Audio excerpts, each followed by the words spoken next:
Wake up, moneymakers! The U.S. Federal Reserve is slicing interest rates in 2026, and your wallet is about to feel it. But wait, is this a massive win or a sneaky trap? Let's break down the 2026 Fed rate cuts in under 3 minutes.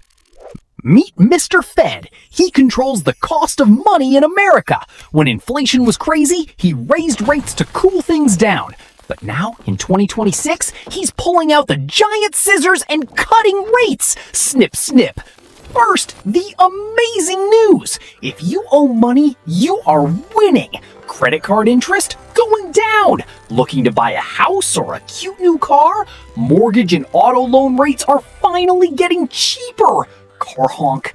If you've been trapped by high-interest debt, 2026 is your golden year to refinance and crush that debt snowball.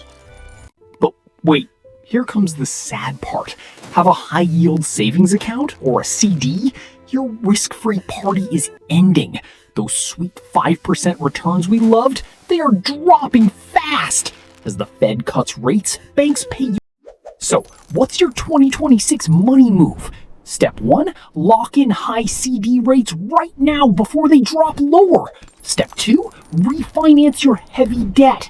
Step 3, shift your focus back to the stock market. Remember, money never sleeps, but it does change directions. Adjust your sails and ride the 2026 wave. Hit that subscribe button for more cute, easy finance tips. See you next time.